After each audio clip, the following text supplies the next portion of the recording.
이제 우리 다 같이 주악에 맞추어 묵도하심으로 수요일 저녁 기도회를 시작하겠습니다.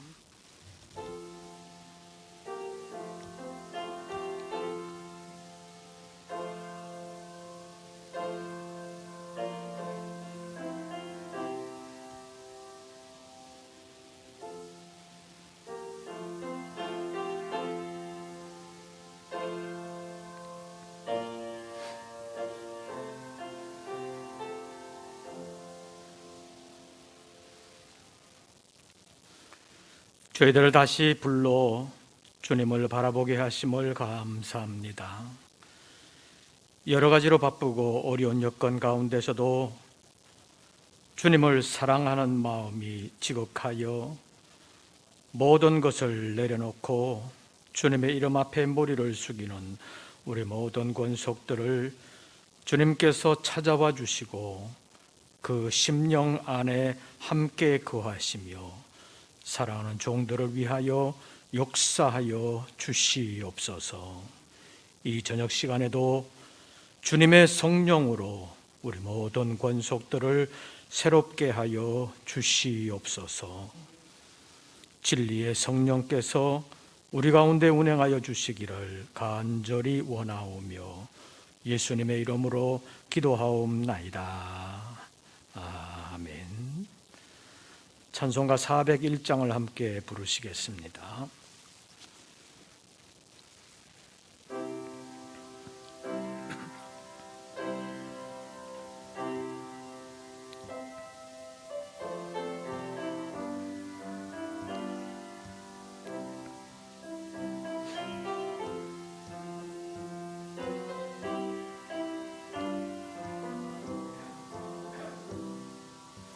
주의 곁에 있을 때 마음이 든든하오니 주여 내가 살 동안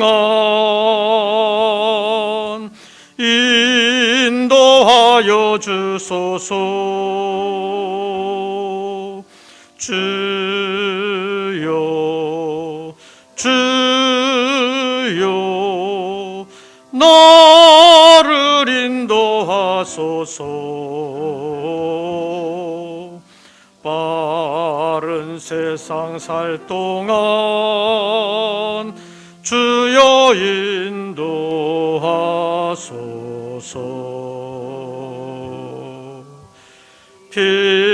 피난처인 예수여 세상 물결 험할 때 크신 은혜 베푸사 나를 숨겨주소서.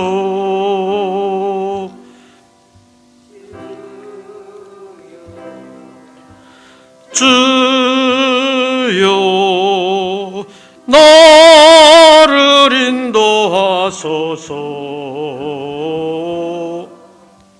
빠른 세상 살 동안 주여 인도하소서.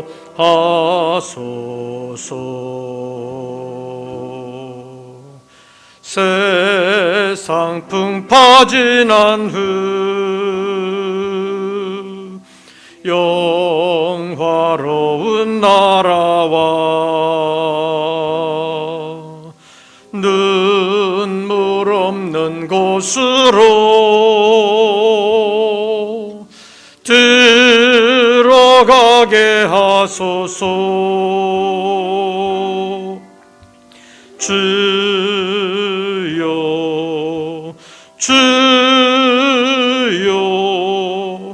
나를 인도하소서. 빠른 세상 살 동안 주여 인도하소서.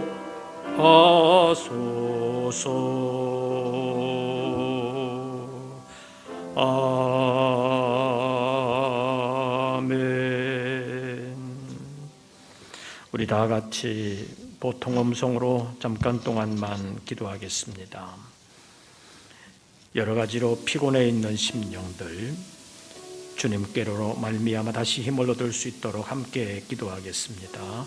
살아역사하시는 아버지 하나님, 오늘도 저희들을 기도회로 우리의 영혼의 고개를 들어 주님을 바라보게 하심을 감사합니다. 여러 가지로 어렵고 힘든 상황이 있사오나 믿음으로 헤쳐나가며 이기기를 원하오니 도와주시옵소서.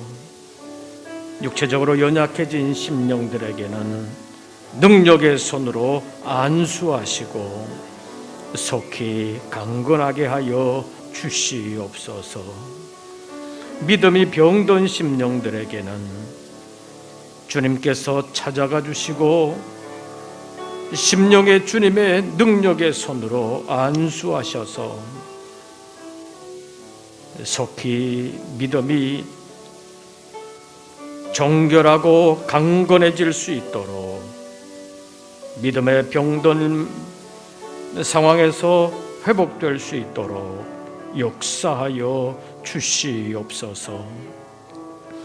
여러 가지고 복잡하고 어려운 일들이 얽히고 설켜서 힘들어하는 심령들에게 주님께서 찾아가 주시고 모든 짐을 주님께 맡기고 주님 안에서 새로운 평강을 누릴 수 있도록 역사하여 주시옵소서. 한 심령도 나고자가 없게 하시고 실패자로 주저앉지 아니하도록 일일이 권고하시고 붙들어 일으켜 주시옵소서. 이 저녁 시간에도 주님을 향하여 마음 문을 여는 우리 모든 믿음의 권속들에게 하나님께서 일일이 찾아가 주시고 함께 거하시면서 위로해 주실 뿐만 아니라 새 힘 부어 주시어서 주님의 이름의 영광을 위하여 끝까지 아름답게 쓰임 받을 수 있는 우리 모든 권속들 되게 하여 주시옵소서. 많은 사람들이 주님을 떠나며 교회를 등지는 이 사회 속에서도 주님을 바라며 주님과 함께 하기를 원하는 사랑하는 권속들을 주님께서 일일이 기억하시고 붙들어 주시어서 주님의 이름으로 끝까지 승리할 수 있도록 역사하여 주시옵소서.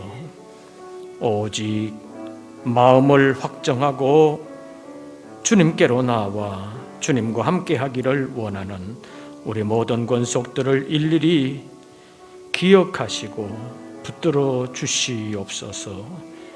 심령의 새 힘과 함께 새로운 평강, 더 나아가 주로 말미암는 기쁨과 즐거움을 더하여 주시옵소서. 이 저녁 시간에도 여러 가지 어려움을 잘 이겨내고 강건해질 수 있도록 우리 모든 권속들을 붙들어 주시기를 간절히 원하옵나이다. 말씀 앞에 머리를 숙입니다. 말씀으로 찾아오사 저희들을 위로해 주시고 새 힘 부어 주시옵소서. 예수님의 이름으로 기도하옵나이다. 아멘. 하나님의 말씀을 찾습니다. 마태복음 제11장입니다. 마태복음 제11장 25절부터 30절까지의 말씀.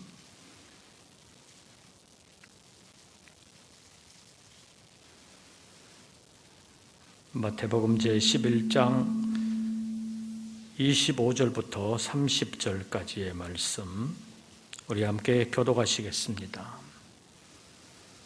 25절 말씀을 제가 먼저 봉독합니다. 그때 예수께서 대답하여 이르시되 천지의 주제이신 아버지여, 이것을 지혜롭고 슬기 있는 자들에게는 숨기시고 어린아이들에게는 나타내심을 감사하나이다. 내 아버지께서 모든 것을 내게 주셨으니 아버지 외에는 아들을 아는 자가 없고 아들과 또 아들의 소원대로 계시를 받는 자 외에는 아버지를 아는 자가 없느니라.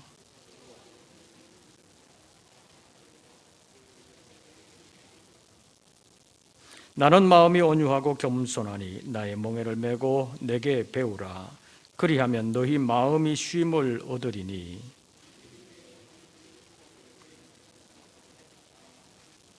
아멘. 이번에는 바꾸어서 여러분들이 먼저 25절을 읽으시고 제가 다음 절을 읽고 하면서 다시 한 번 더 교도하시겠습니다. 25절 다 같이.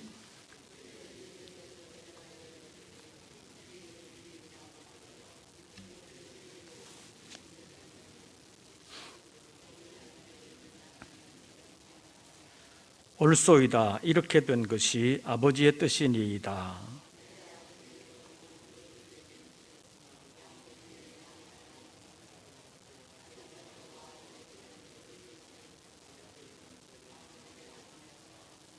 '수고하고 무거운 짐진 자들아 다 내게로 오라. 내가 너희를 쉬게 하리라.'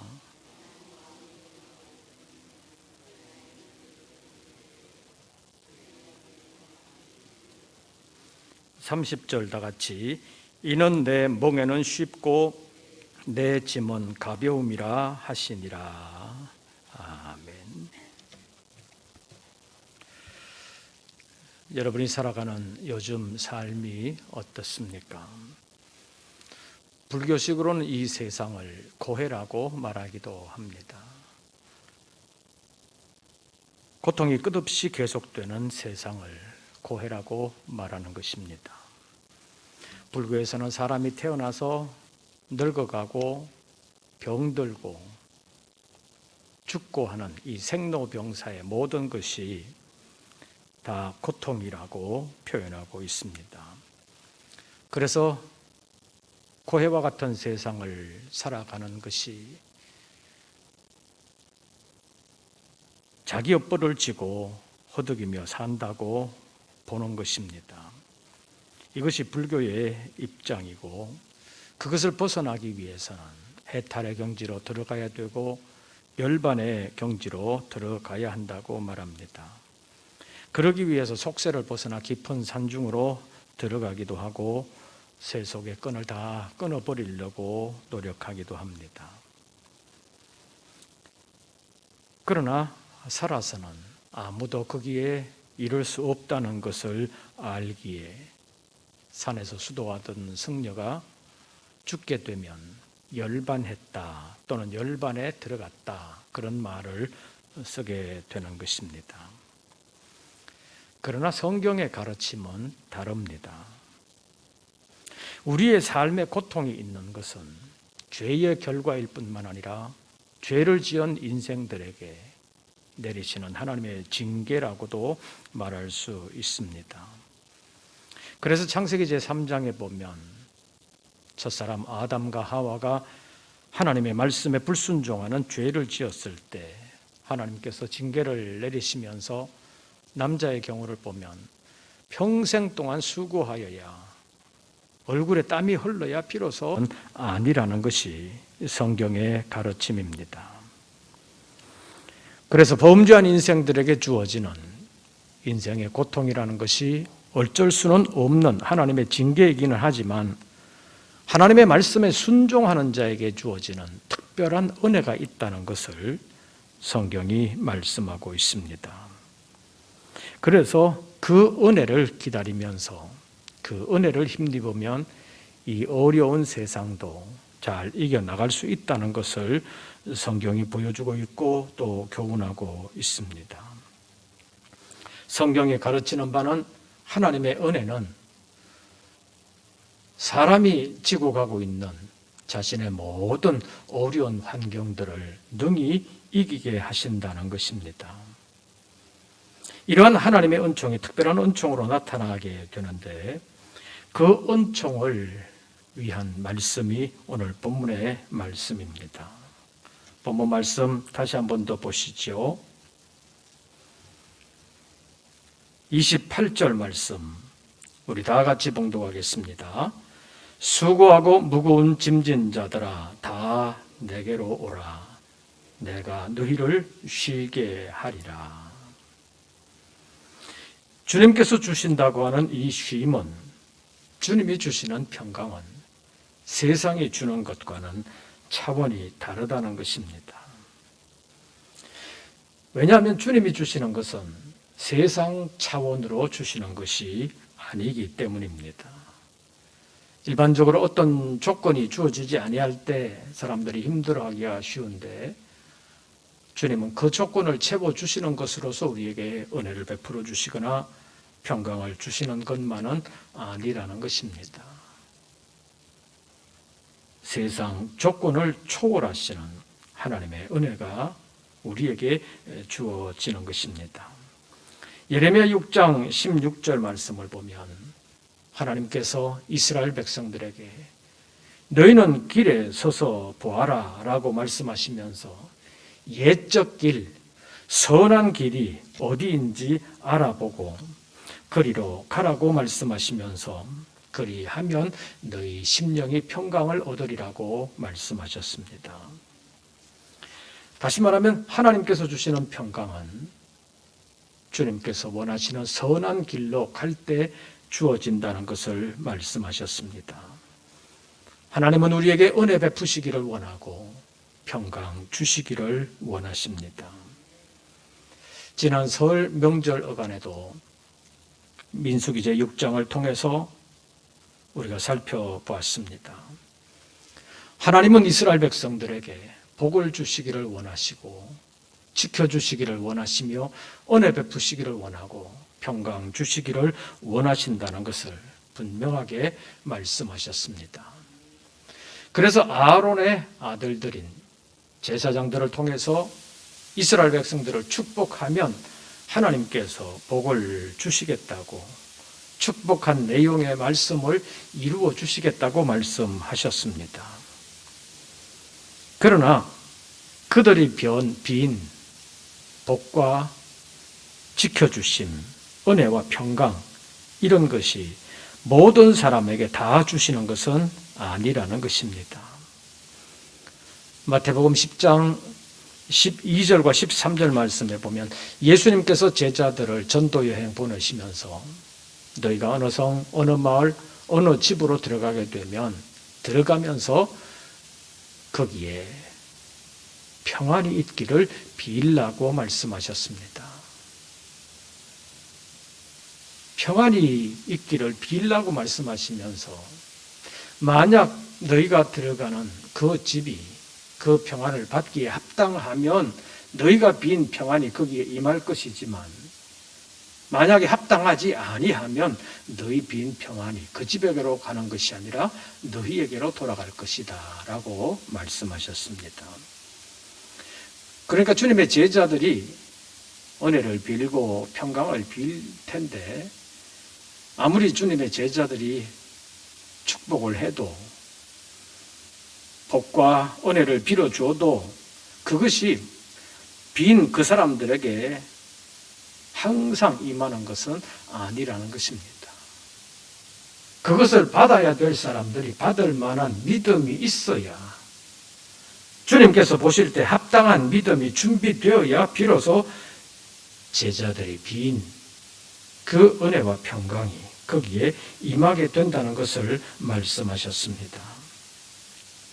오늘 본문에서도 주님은 수고하고 무거운 짐진 자들에게 다 내게로 오라, 내가 너희를 쉬게 하리라고 말씀하셨습니다.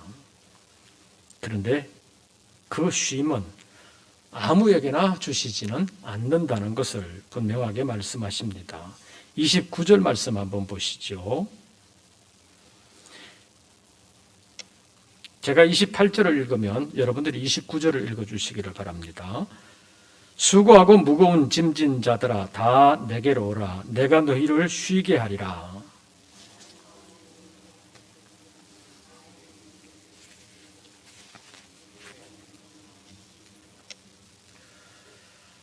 수고하고 무거운 짐을 지고서 주님께로 나오는 사람들에게 내가 너희를 쉬게 하리라고 말씀하셨는데 그 쉼은 누가 얻게 되느냐 하는 것을 29절에서 말씀합니다. 나는 마음이 온유하고 겸손하니 낭의 멍에를 메고 내게 어떻게 하라? 배우라. 그리하면 뭘 얻으리라? 너희 마음이 쉼을 얻으리라. 주님께서 쉼을 약속하셨는데 그 쉼은 아무나에게 주어지는 것이 아니라는 것입니다. 주님의 멍에를 메고 주님께 배우는 사람에게 쉼이 주어질 것을 말씀하셨습니다. 그러면서 알려주시는 것이 30절인데 30절 말씀 보시죠. 이는 내 멍에는 어떠하고 쉽고 내 짐은 가벼움이라 하시니라. 다시 말하면 쉼을 바라고 주님께 나오는 자들에게 주님께서는 무거운 멍에와 무거운 짐을 지워주는 것이 아니라 쉽고 가벼운 것으로 배우라고 말씀하고 있습니다. 그래서 오늘은 이 말씀의 의미를 잠깐 상고하려고 합니다. 첫째로 나의 멍에를 메고 내게 배우라는 이 말씀의 의미를 살펴보겠습니다. 이 말씀은 예수님 당시로 본다면 일반적으로 누구의 문화생으로 들어간다고 할 때 누구의 멍에를 메고 가는 것이다 라고 관용적으로 표현을 했다고 합니다. 그러니까 누구의 문화생으로 들어가서 이제 배우게 되는 것을 함께 매는 것으로 표현을 했다는 말입니다. 이런 관용적인 표현이 있다고 본다면 오늘 본문 9절의 말씀은 예수님의 문화생으로 들어와서 제대로 배워라. 그러면 너희 마음이 쉼을 얻게 될 것이다 라는 말씀입니다. 그런데 스승과 문화생의 관계에서 다 같은 스승에서 배우지만 다 같은 문화생이라고 할 수는 없습니다. 스승은 하나지만 배우는 사람들은 각각 다 다릅니다. 배움을 받아들이는 차원도 다르고 그리고 그 배움을 자신의 삶에서 어떻게 구현해 나가는지 그 정도도 다 다릅니다. 예를 들어서 예수님의 12제자의 면면을 한번 보시죠. 출신도 다 다르고 역할도 다 다르고 역량도 다 다릅니다. 성격도 다 다릅니다. 배움의 정도도 다르고 실천의 강도도 다 달랐습니다. 그래서 결국 요한은 예수님의 가장 사랑받는 제자가 되었고 베드로의 경우는 예수님을 3번씩이나 부인했던 그런 실패도 있었지만 회개하고 돌이켜서 다시 아름답게 쓰임받고 초대 예루살렘 교회의 기둥 같은 역할을 감당할 수 있는 제자가 되었습니다. 그러나 가룟 유다는 하나님의 아들이요 우리의 구세주로 찾아오신 예수 그리스도를 제대로 알지를 못했습니다. 그냥 옛날식으로 표현하면 예수라는 사람을 스승으로 두고 예수님께 가르침을 받겠다고 들어가기는 했는데 그 예수님을 하나님의 아들로 성경이 예언하고 있는 그리스도요 나를 하나님의 나라로 인도하시는 구세주로 알지를 못했다는 말입니다. 그래서 결국 자기 신념과 맞지 않는다고 예수님을 은30에 팔아버리고 말았습니다. 그래서 가룟 유다라는 이름은 예수님의 제자로서가 아니라 주로 배신자를 대표하는 아이콘이 되고 말았습니다. 그래서 가룟 유다 같은 놈이라고 하면 굉장히 욕하는 것이라고 볼 수 있습니다. 그래서 나의 멍에를 메고 내게 배우라 이 말은 내 문화생으로 들어와라. 당시의 관용적인 표현으로 본다면 그렇게 볼 수 있습니다. 이렇게 본다면 가룟 유다는 예수님께서 말씀하신 그 멍에를 제대로 맨 사람이 아니라고 볼 수가 있습니다. 그러니까 가룟 유다는 진정한 의미에서 보면 예수님의 제자가 아니다 이렇게 볼 수도 있습니다. 그러니까 예수님께서 나의 멍에를 메고 내게 배우라 이렇게 말씀하신 것을 당시의 관용적인 표현으로 이해한다면 내 문화생이 되라, 내 제자가 되어라 라고 말씀하신 것입니다. 그럼 무엇을 어떻게 해야 참 제자가 될 수 있겠습니까? 요한복음 8장 31절 말씀에 보면 예수님께서 말씀하시기를 내 말이 너희 안에 거하면 참으로 내 제자가 된다. 너희가 내 말에 거하고 내가 너희 안에 거하면 너희는 열매 맺는 사람이 된다 라고 말씀하셨습니다. 그래서 요한복음 8장과 요한복음 15장에 있는 말씀을 종합해서 보면 예수님의 말씀은 우리 안에 거하고 우리는 주님 안에 거하고 그래서 예수님의 말씀이 우리의 삶의 기준이 되고 삶의 지혜가 되고 능력이 된다면 우리는 예수님의 참 제자가 될 수 있다는 것입니다.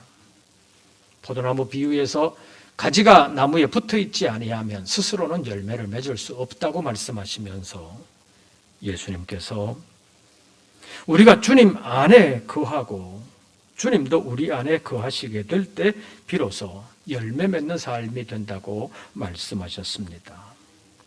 그리고 요한복음 15장 8절 말씀해 보면 너희가 열매를 많이 맺으면 내 아버지께서 영광을 받으실 것이요 너희는 내 제자가 되리라 라고 말씀하셨습니다.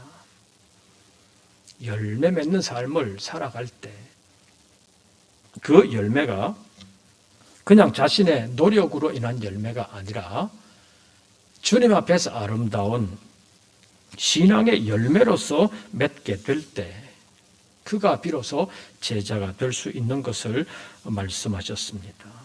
그러니까 주님의 제자는 그냥 예수님 따라다닌다고 되는 것이 아니라 주님의 말씀이 우리 안에 거하면서 그 말씀이 지혜가 되고 능력이 되고 그 말씀의 열매가 우리의 삶에서 맺어질 때 예수님의 제자가 된다고 말씀하신 것입니다. 그러니까 포도나무의 비유로 말한다면 예수님과의 관계는 단순한 스승과 제자의 관계가 아니라 생명으로 이어지는 관계라는 것을 말씀하셨습니다. 마치 포도나무 가지에 열매가 맺는 것은 그 가지가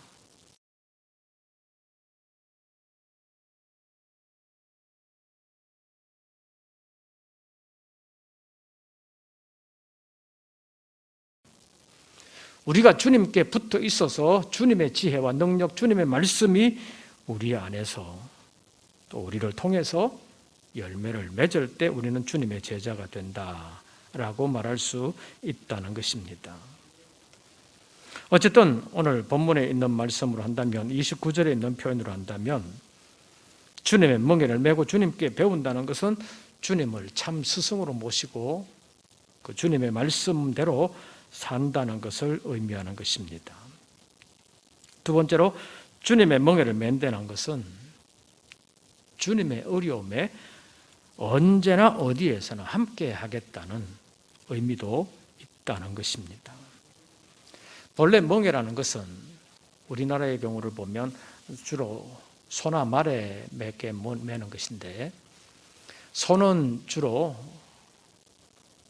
그 소 수레나 아니면 쟁기 같은 것을 끌게 하기 위해서 매는 것입니다.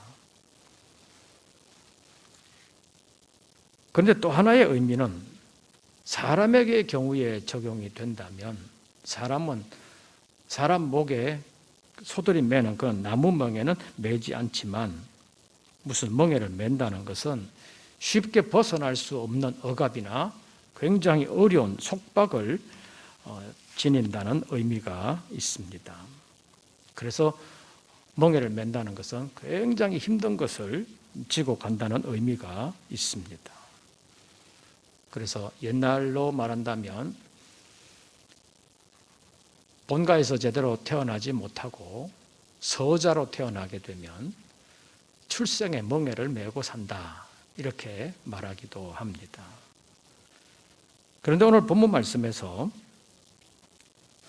주님의 멍에를 맨다는 것은 주님과 함께 즐거움만 누리겠다는 것이 아니라 주님의 고난에게도 늘 함께 하겠다는 의미를 담고 있다고 볼 수 있습니다. 그래서 주님의 멍에를 맨다는 것은 주님의 십자가를 진다는 것과 비슷한 의미를 가지고 있다고 볼 수 있습니다. 그런데 오늘 본문에서 주님의 멍에를 맨다는 것은 다른 데서 주님의 십자가를 진다는 것과는 좀 다른 의미를 가지고 있다는 것을 볼 수 있습니다. 왜냐하면 주님의 멍에를 메고 주님께 배운다는 것이 단순한 고난을 각오해라, 그런 의미만은 아니라는 것입니다. 자, 30절 말씀 보시죠. 제가 29절을 읽으면 여러분들이 30절 읽으십시오. 나는 마음이 온유하고 겸손하니 나의 멍에를 메고 내게 배우라. 그리하면 너희 마음이 쉼을 얻으리니.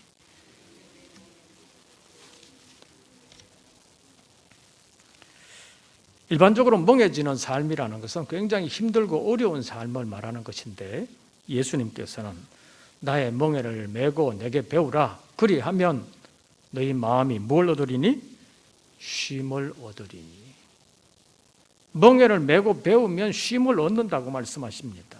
그러면서 일반적인 멍에는 지고 가기가 굉장히 힘든 것을 말하는데, 오늘 본문 30절 말씀해 보면 이는 내 멍에는 어떠하고 쉽고 내 짐은 뭐함이라?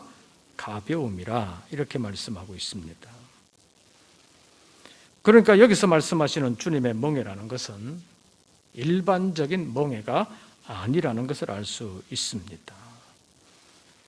오늘 본문에서 말씀하시는 주님의 멍에는 우리에게 쉼을 주시는 멍에라는 것입니다.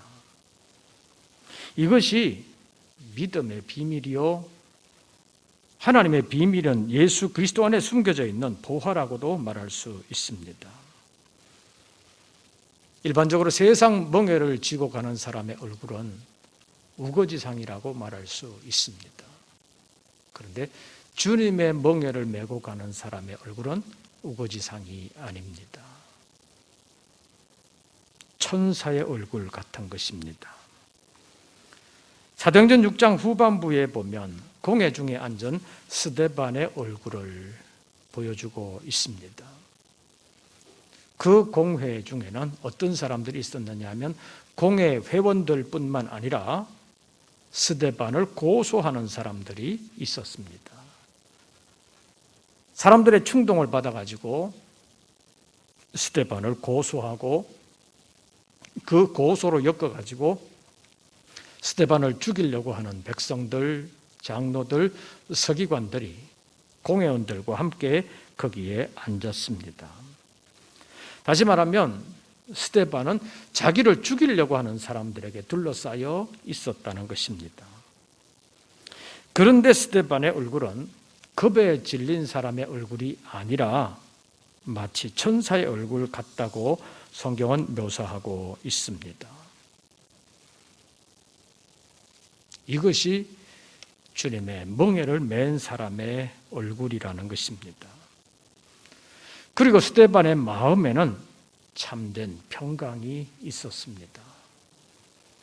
주님의 멍에를 메고 주님께 배운 사람이 누리는 그 쉼을 자기를 죽이려고 하는 사람들의 틈바구니 안에서도 누릴 수 있었다는 것이 성경이 우리에게 보여주는 것입니다.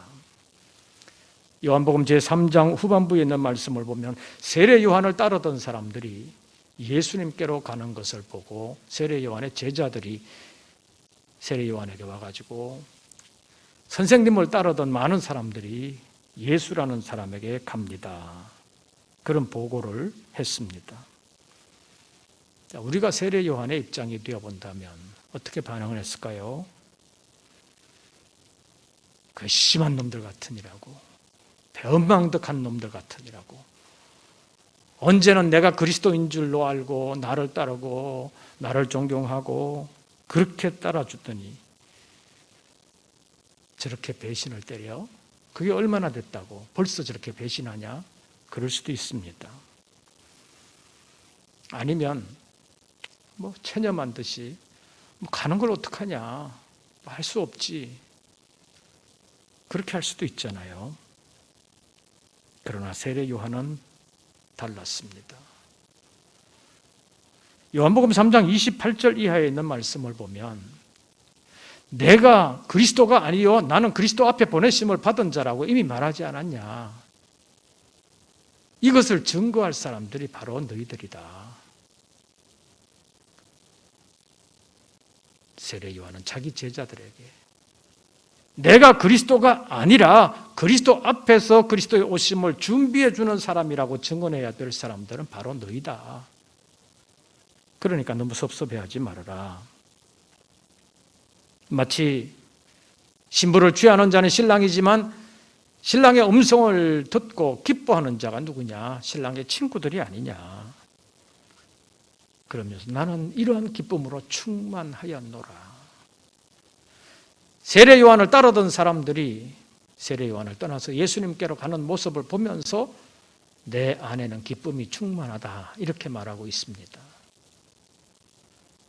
요한복음 3장 30절 말씀을 보면 그는 흥하여야 하겠고 나는 쇠하여야 하리라 이렇게 말합니다. 그는 흥하여야 하겠고 나는 쇠하여야 하리라 이렇게 말하면서 마음이 씁쓸할 수도 있잖아요. 그런데 세례 요한의 마음에는 기쁨이 충만하였다고 말하고 있습니다. 이것이 주님의 멍에를 베고 주님께 배운 사람이 누릴 수 있는 평안이요 기쁨이라고 말할 수 있습니다. 창세기 22장에 있는 말씀을 보면 하나님의 명령을 받은 아브라함이 이삭을 데리고 모리아 산으로 올라갑니다. 올라가는 아브라함의 심정이 어떠했겠습니까? 너는 너의 사랑하는 아들 이삭을 데리고 내가 네게 지시하는 한 산으로 가서 거기서 그를 번제로 드리라. 그 명령에 순종하기 위하여 가긴 가는데 순종하는 마음은 한편 기쁠 것 같지만 사랑하는 아들, 혈육으로 본다면 적자의 입장에서 본다면 하나밖에 없는 아들, 그것도 이제 다 자라가서 이제 아들로서의 역할을 제대로 할 때가 되니까 하나님이 그를 번제로 드리라고 하는 명령을 받습니다. 그를 번제로 드리기 위해서 산으로 올라가면서 아브라함의 마음은 굉장히 무거웠을 수 있습니다. 이삭에게는 내가 너를 번제로 드리러 간다 말도 하지 않았습니다. 어쩌면 못했을 수도 있습니다. 마음이 어떠했겠습니까? 그러나 아브라함은 하나님의 말씀에 순종하고자 했습니다. 하는 척만이 아니라 끝까지 순종을 했습니다. 올라가서 이삭을 결박하고 그를 쳐서 번제로 드리려고 했습니다. 그러나 하나님은 그를 막으셨고 이삭을 대신하여 양으로 제물을 삼게 해 주셨습니다. 그리고 나서 내려오는 아브라함의 심정이 어떻겠습니까? 올라갈 때는 한없이 무거웠겠지만 내려오는 발걸음은 마치 가벼운 새털처럼 깃털처럼 날아가는 것 같았을 것입니다. 아브라함은 주님의 멍에를 지려고 했습니다. 올라갈 때까지 졌습니다.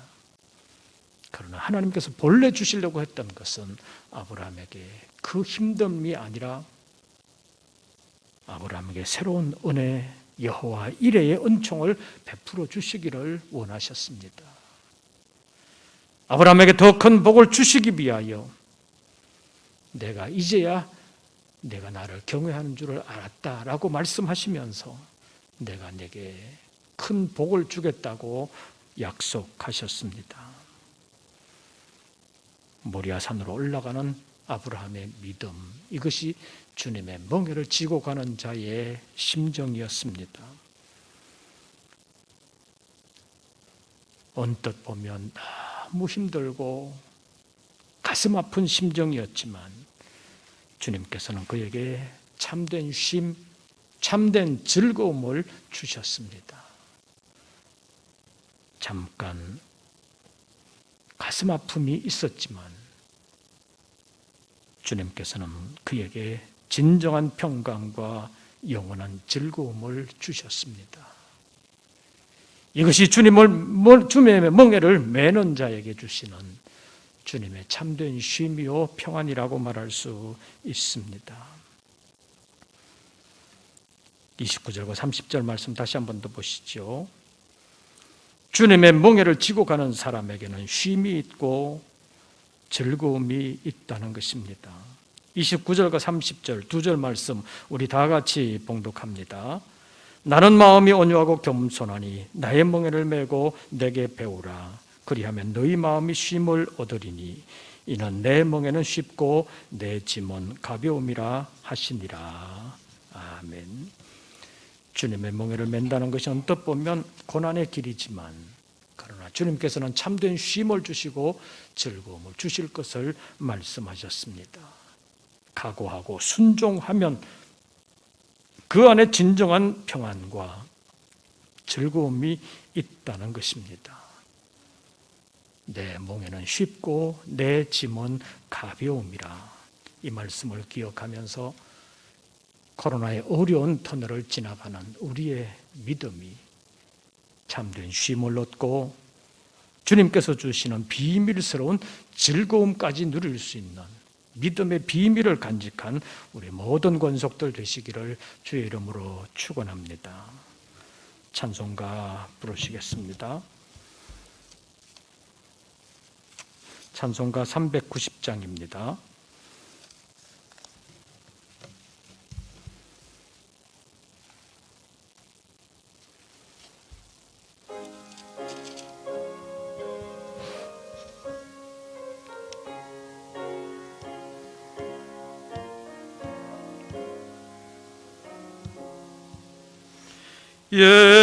예수가 거느리시니 즐겁고 평안하구나. 주야에 자고 깨는 것 예수가 거느리시네.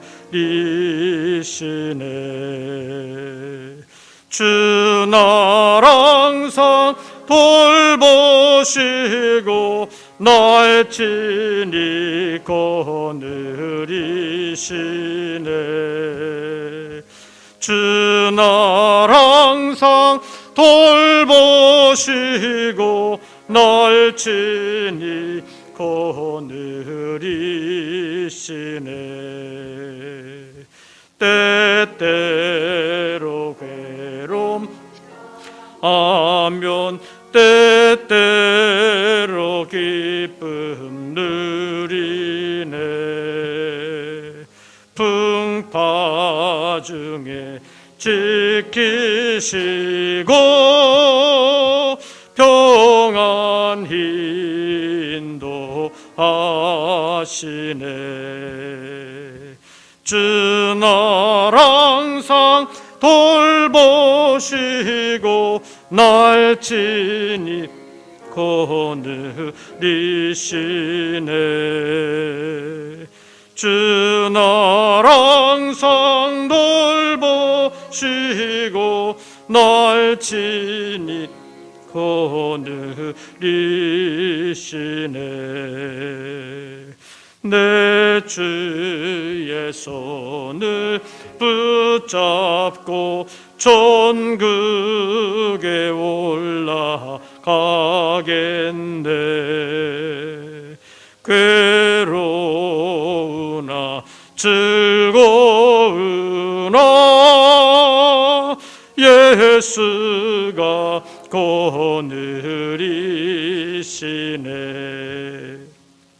주 주 날 항상 돌보시고 날 친히 거느리시네. 주 날 항상 돌보시고 친히 거느리시네. 이 세상 이별할 때에 마귀의 권세 이기네. 천국에 가는 도 예수가 거느리시네. 주 날 항상 돌보시고 날 친히 거느리시네. 주 날 항상 돌보시고 날 친히 거느리시네.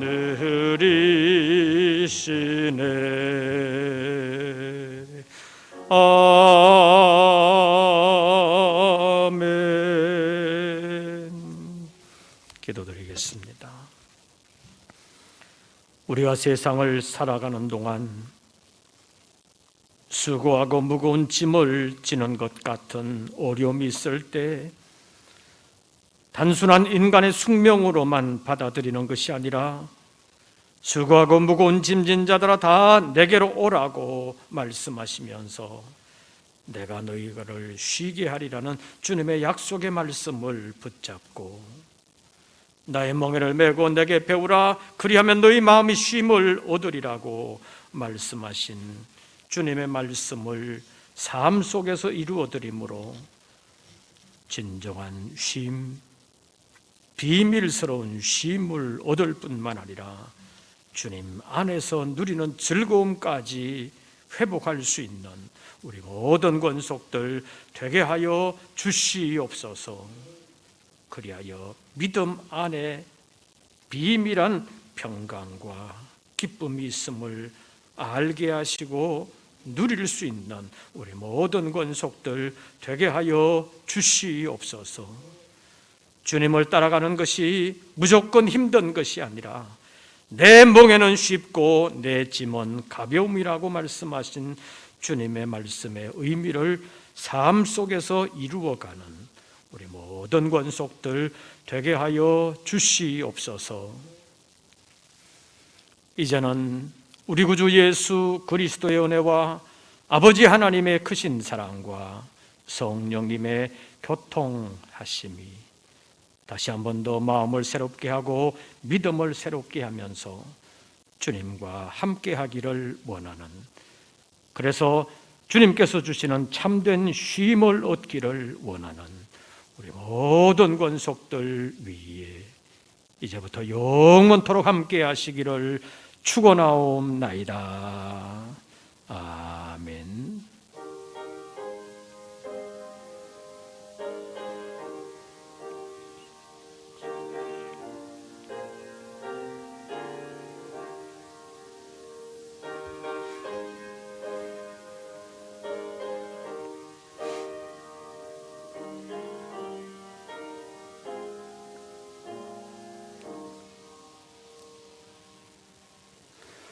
한 주간의 남은 날들 주 안에서 평안하시고 승리하시기를 빕니다. 이것으로서 수요일 저녁 기도회를 모두 마치겠습니다.